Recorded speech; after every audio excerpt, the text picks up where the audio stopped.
You didn't try, but because sometimes peace does not disappear because the world is loud. Sometimes it disappears because we stay too close to everything that disturbs us. Many of us believe peace comes from fixing every problem, calming every conflict, staying present in every storm. But in truth, peace often begins with something much quieter: distance. This is a story from the forest, a story about a wolf who believed he had to stay where the noise was, and the strange lesson that finally taught him otherwise. In a wide forest lived a wolf named Arlen. He was not the largest wolf and not the fiercest, but he was known for something else. Whenever trouble appeared in the forest, Arlen stepped in. If two deer fought over territory, Arlen settled it. If the boars argued over food, Arlen calmed them. If frightened animals ran through the forest spreading panic, Arlen chased them down and brought order again. At first, the forest praised him. "You keep the peace," the animals said. And Arlen believed them, so he stayed close to every conflict. Whenever voices rose, Arlen appeared. Whenever tension grew, Arlen placed himself between it. But something strange began to happen. The forest grew used to his presence, the way a path grows used to footsteps. The more Arlen tried to calm the forest, the more conflict seemed to follow him. Arguments grew louder. Animals waited for him instead of solving things themselves. Soon, every small problem in the forest became Arlen's responsibility, and the wolf, who once loved quiet nights, began sleeping less and less. When animals argued, they did not try to resolve it anymore. They simply said, "Call Arlen." When a disagreement appeared near the river, someone said, "The wolf will come."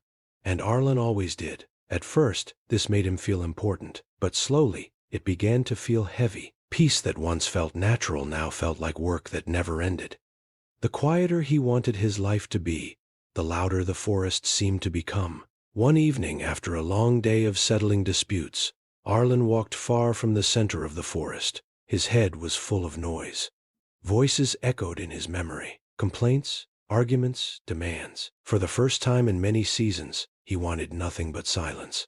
As he walked, he reached a quiet hill where an old owl sat watching the forest below. The owl had lived there for many years. Most animals respected him, though few understood him. Arlen sat beneath the tree where the owl rested. "You look like a wolf who carries too many voices in his head," the owl said. Arlen exhaled slowly. "I try to keep peace in the forest," he answered. "And yet you have none of your own," the owl replied. Arlen looked up. "How did you know?" The owl tilted his head slightly. "Because you are standing where the storms gather," he said. Arlen frowned. "If I leave, the forest will fall into chaos." The owl did not answer immediately. Instead, he pointed one wing toward the valley below. In the distance, a herd of deer argued loudly near the river. "Watch," the owl said. Arlen waited. The argument continued. Then slowly something unexpected happened. One of the deer stepped away. Another lowered its head. Within minutes, the noise faded. The herd moved apart and quiet returned. No wolf was there, the owl said calmly. Arlen remained silent. The owl continued. "Have you ever noticed something?"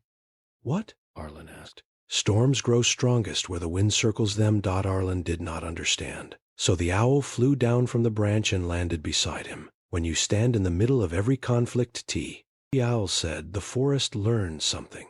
"What does it learn?" Arlen asked. "That peace belongs to you," the owl said. And so they stopped creating it themselves. Arlen felt something shift inside him. He remembered every argument, every time animals called his name, every time he stepped between them. Perhaps the forest had not needed his constant presence. Perhaps it had simply grown used to it. The owl spoke once more. "Peace is not something you force into a place," he said quietly. "Peace grows where noise no longer finds you." The words stayed with Arlen long after the owl returned to his branch. That night, the wolf made a decision no animal expected. He did not leave because he was angry. He did not leave because he stopped caring. He left because he finally understood something simple. Peace cannot live where you stand in every storm. He left the center of the forest. Not forever, but far enough. Days passed, then weeks. At first the animals searched for him. They called his name when arguments began. But Arlen did not appear. Some conflicts grew loud again for a short time. But without Arlen standing between them, The animals had to face each other. And you didn't try. But because slowly, something surprising happened. The deer began solving their own disputes. The boars stopped shouting over every patch of food. The foxes learned to walk away from arguments that once lasted for hours. Even the younger animals started watching the older ones and learning how to calm themselves.